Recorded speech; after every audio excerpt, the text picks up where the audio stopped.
Hi there, this is just a short little tutorial, I guess, for those of you that would suffer from back pain. I get asked quite a lot, what can I do if my back is sore? And honestly, it's not really a one size fits all, because some of us have pain, say, whenever the pelvis tips forward, others whenever it kind of comes posteriorly, so whenever the tailbone tucks under. Some of your back pain might be in the upper back, might be mid, lower back. So we all have slightly different experiences. So please just, if you're going to try any of this, practice really responsibly and with a sense of true awareness for what's good for your own body. I personally had bulging discs that I was told I needed surgery potentially for. I was taking a lot of painkillers, and through yoga I was able to end up not needing surgery and coming off painkillers, so the difference is like night and day. But whenever I first started doing yoga, I was kind of coming at it from the wrong way, in terms of whenever I saw what a posture looked like, whenever I saw what someone else was doing, I tried to like replicate that as well. So if someone was like pushing into an upward facing dog, I would have tried to do this as well, even though I would have experienced quite sharp pain in my low back. So my discs were, main disc issue was L5-S1. So in coming into those type of postures, that was creating more unwanted compression, nipping and pinching in and around that area, when what it actually needed was to be like tractioned and lengthened, created a bit more space in there, more movement. So there's a few things to remember if you are having some back pain. A lot of the time, back pain can come from our poor posture, and let's be really honest, like a lot of us, we have really poor posture. So if you think about, if you tend to have the head forward quite a lot and the shoulders rounded, there's strain and stress around the back that we don't need, and the core tends to be very weak. If you're very anteriorly tilted all the time, so the pelvis spilling forward, you're compressing into that low back quite a lot. So again, there's not as much space there as there needs to be. So when you start to move, like even if you're on your mat, when you move, remember that you're moving in a way that you're trying to wriggle about to create more freedom and more space. Also, many of us have back stuff going on because of our hips and our glutes.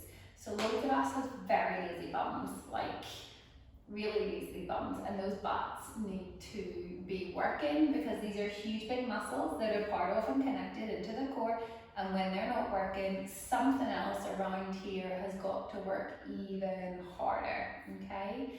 And then obviously if you're spending a lot of time seated, like in this kind of seated position at a desk, the hip flexors are chronically shortened and squeezed as well. So again, we need to open that and create strength around the glutes. So I'm literally going to show you a couple of things that may help.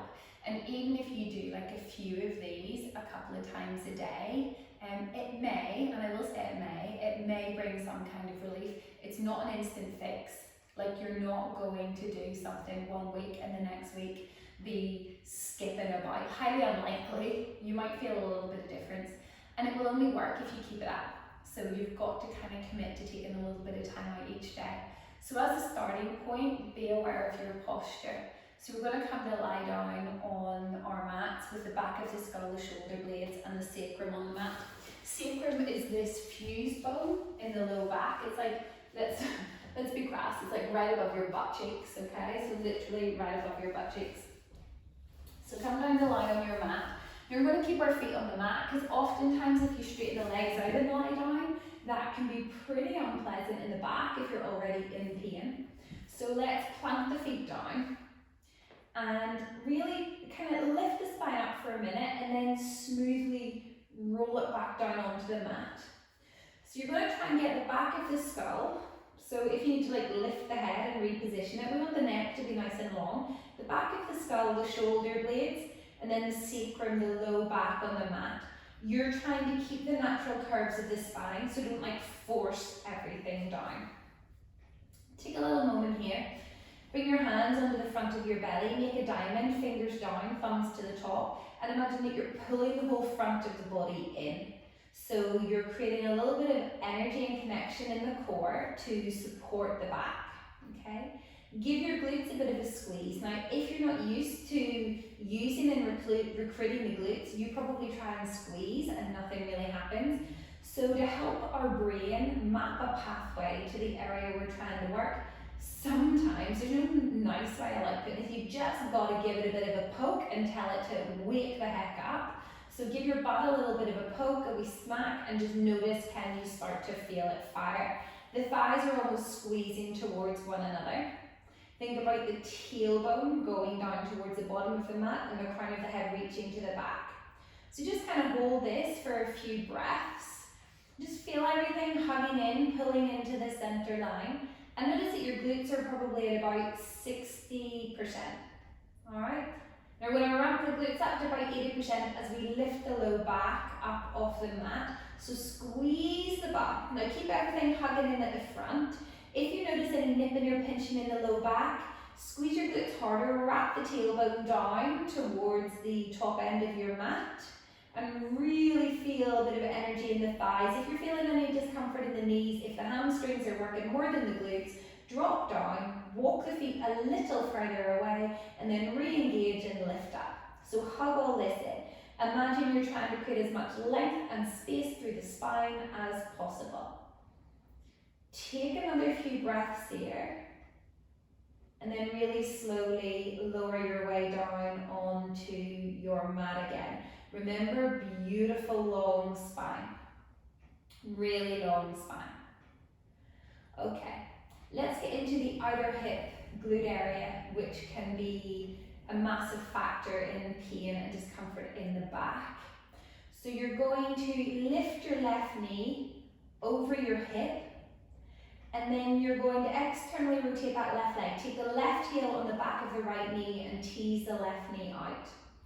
Now keep a squeeze of the left glute and feel like you're trying to push the knee out and away. Now if you feel like heaps in that hip area, the glute, your butt, stay. If you need more, pull the right thigh in. Now don't use your arms. Keep the tailbone, the low back on the mat, and pull with that right leg so that you feel more through the outer left hip glute area. It's not forced. Keep a bit of energy in that right leg. Spread your toes. Spread the toes of the left leg.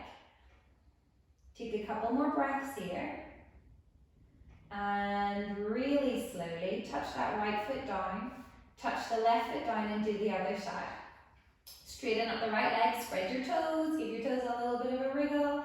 And then bend your right knee and bring that right ankle just in the back of your left knee. Now both sides of your body are going to feel a little different. Try not to rock over to the side. Keep the back of the pelvis on your mat. Think about teasing the right knee out. What are you feeling around that hip glute area? Remember, keep the front of the body hugging in. It's very tempting to kind of blow the ribs in the belly up, but we're going to keep it all in. And pull the left thigh in. Spread the toes.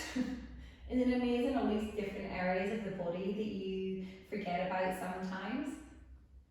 So everything interconnects in one way or the other. The fascial lines through our bodies are amazing.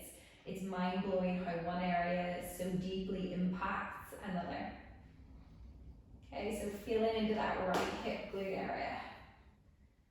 And let's release it down.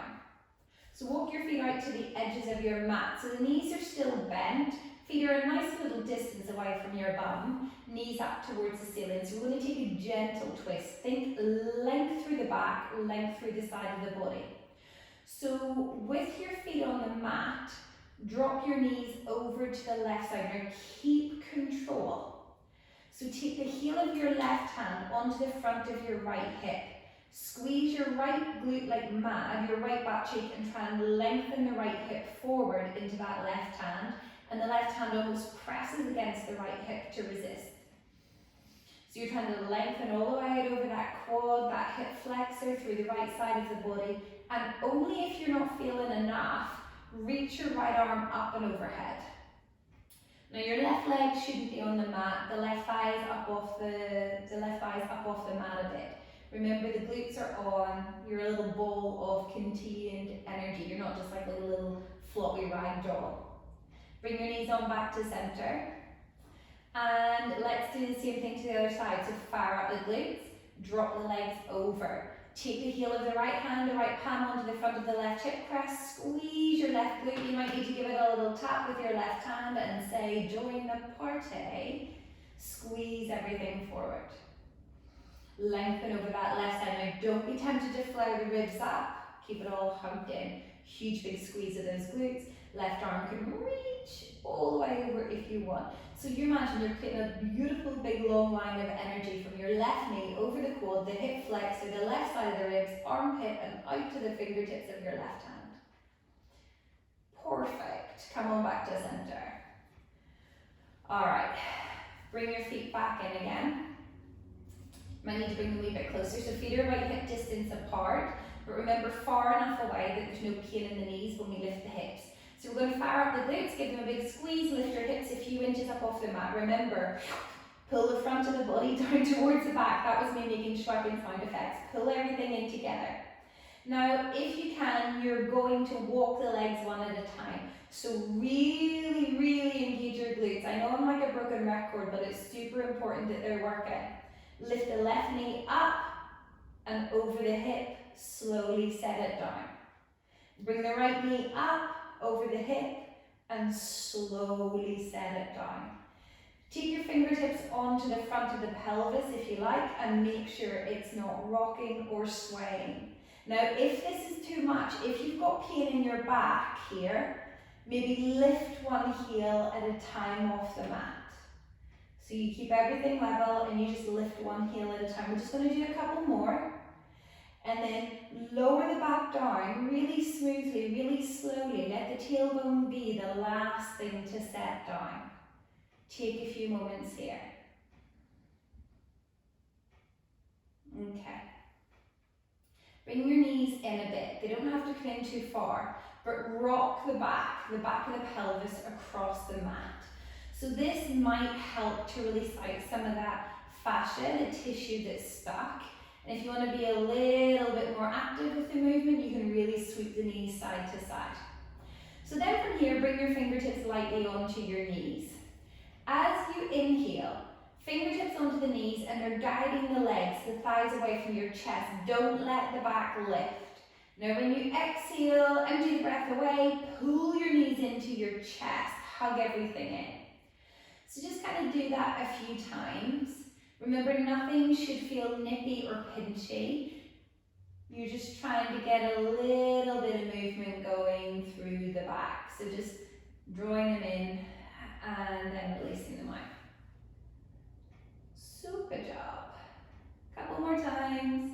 And even if you just do something as simple as this a few times a day, you might already start to feel a little bit of relief. Just the fact that you're moving the spine, creating a little bit more space.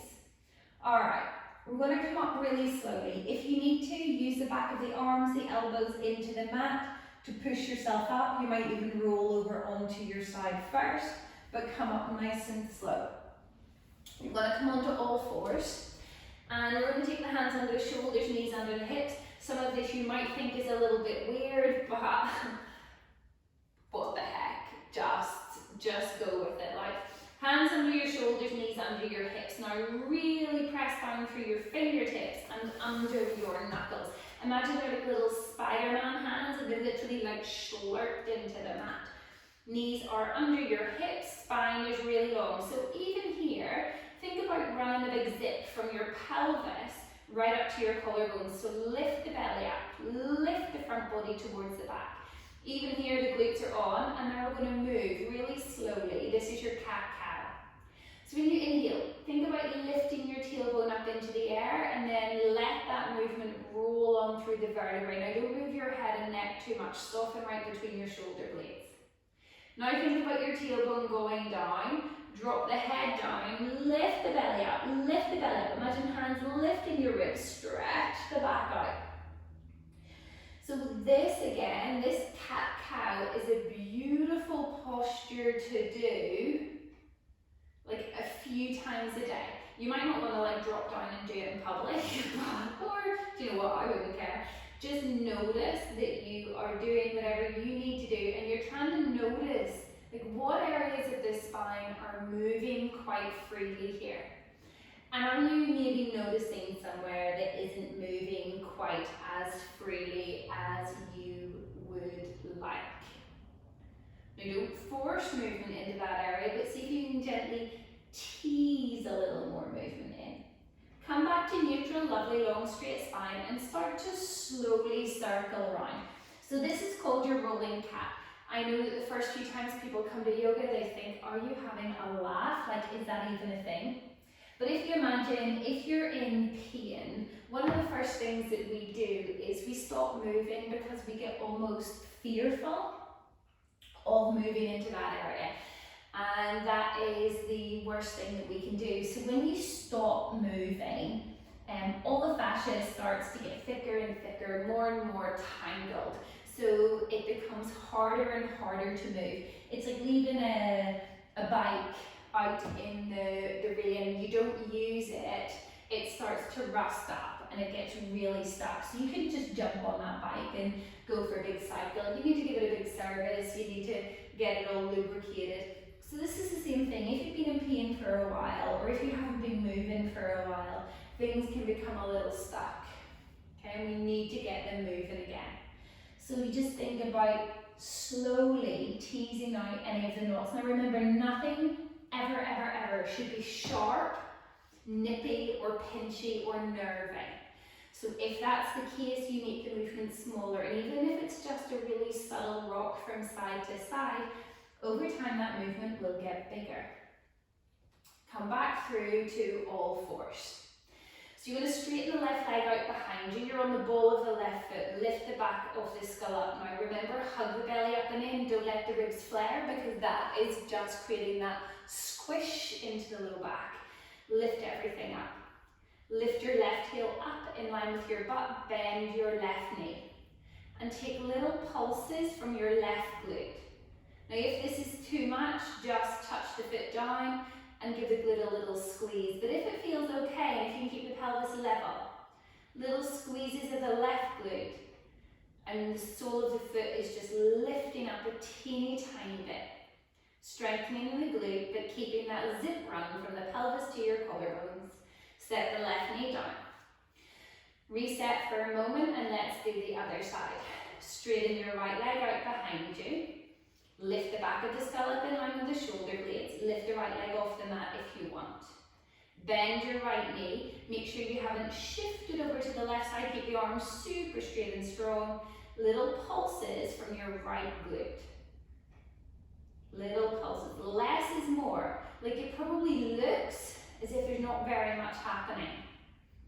But we're just trying to encourage the glutes to work a little. Keep that spine super long. Last couple.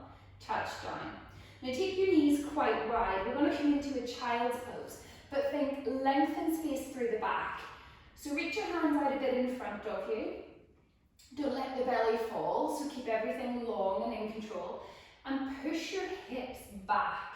Now you might not go very far, so like heaps of people will get to here and be like, flipping heck, that's a lot already.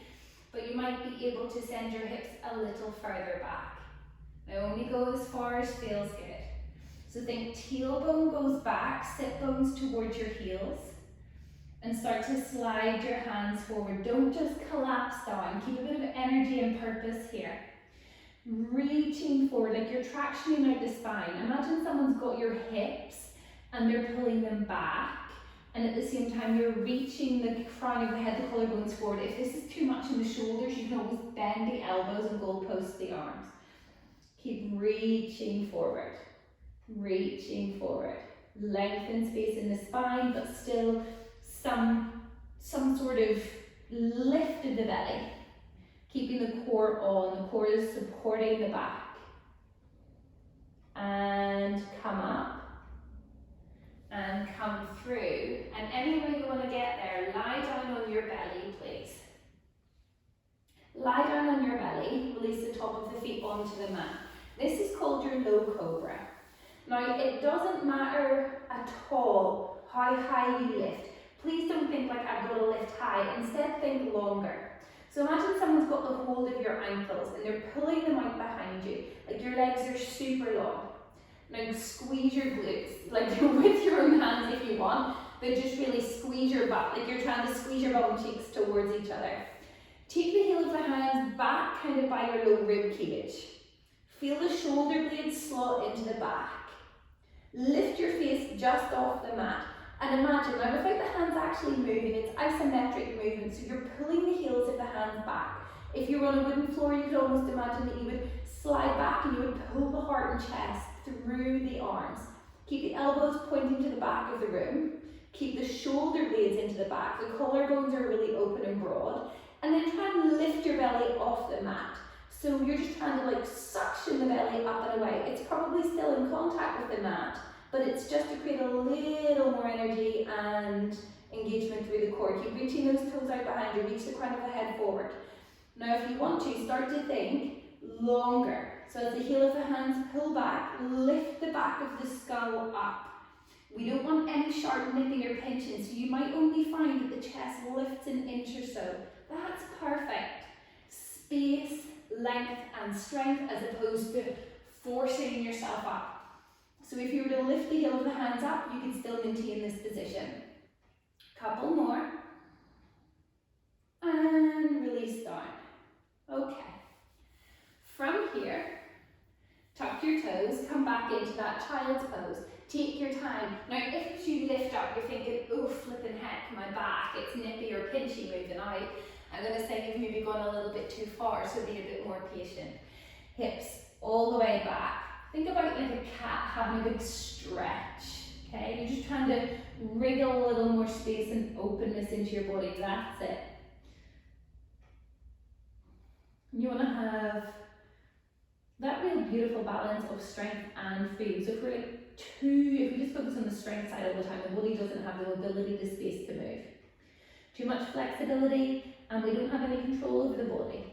All right, come on up to all fours. You're going to step your left foot forward into a 90-90 lunge. So I'll show you from the side first. Lift up, step your left foot. Now be really mindful of setting this up properly. Left knee above your ankle, right knee directly under your hip. Pad under the knee. If your right knee is grumpy, put something under there. Tuck the toes if you want, or have the top of the foot flat. Now, think about creating length over the front of the right hip, pelvis level. Squeeze your right glute like mad, lengthen up over the front of that right hip. Like you might have some really strong sensation over the quad, over the hip flexor. Think left foot pulls back. Take a big inhale. When you exhale, turn your ribs a little to the left. So you're coming to center and then turning the ribs a little. Now you can use your hands in your own rib cage and just feel that rotation. Don't turn the head too much. The head's only moving because it's attached to the spine. You can have the arms in goal post if you want, but sometimes you don't need that, it's a bit much. So just notice little rotations. Really nice, little rotations. Really slow, don't yank the body around. Notice that you can control it through the whole range of movement. Come down, take your right hand down. Put it on a block or a book if you need a little bit more height. Pull that left hip back, take your left hand onto the bottom of the right rib cage, big inhale, and then when you exhale, just gently bring the rib cage around. Look down, look down. Try and breathe into the back of your body, just a really gentle spiral, nothing too big, nothing too big. Perfect. Come on around again and step back to all fours. Go into your little wriggle again, little wriggle. Go one way and the other. Imagine you're almost stuck in a barrel and you're trying to reach all those areas of the barrel, so as much or as little movement as you need. And then let's get that right foot through. Right foot comes through, left knee directly under the hip. Like look at your own body, look and see where it is in space. Right knee above your ankle, left knee directly under your hip. Like lift the belly up, tailbone down, squeeze your left glute long over that left hip flexor. Does that feel really restricted? Does it feel like it's a little bit stuck? Might that be impacting your back? Who knows? Lift up super tall. Okay, little rotations, big inhale. And remember the back of the skull is in line with shoulder blades, in line with your tailbone. Keep pulling the front foot back and the back knee forward. Little exhale to turn the ribs around. So you can have the arms in goalpost if you want. You don't have to. And we're just gently moving around here. Don't let the lower half of the body move. Think really gentle movement. Really gentle movement. Great job. Last couple. And then you're going to come into that twist. So keep your little zip, run up. Take your left hand underneath your shoulder. Now take time, feel where your left shoulder blade sits into the back. Get something under the left hand if it feels like the floor is far away. We don't want to be rounding down. Long, long, long spine. Big inhale. Right hand holds under the left rib cage and twist around. Really nice. Eye gaze down or just off to the side. Keep the back of the neck nice and long. We don't want any unwanted pressure in the neck. Remember that links into the back as well, so if we're constantly irritating the neck, that's going to make our back a little grumpy. And slowly release. And you're just going to come and sit on your bum. So sit any way that feels comfortable. Like you can have your legs out long in front, they don't have to be crossed. And remember, if you're sitting and you feel like your tailbone is stuck under and you're very round, lift up, get your sit bones back and sit tall. If you need to take the legs out in front of you instead, even with the knees bent, please do that. Imagine there's a wall behind you and you're feeling the back of the skull and your shoulder blades and your sacrum all press into it. You're lifting really tall.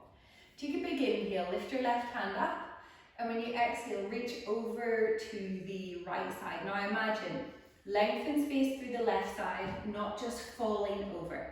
So there's that big lift up. The energy as you lift and then reach all the way over, eye gaze down. Come over to the other side, left hand down, right hand up and over. Lengthen space into that right side. So this lateral movement we very rarely get into in the back, and QL probably quite likes it, those kind of muscles running down the side of the spine. When they're very rigid, it gets a bit stuck. So a little bit of sideways movement is super good for the back, as long as it's not nippy or pinching.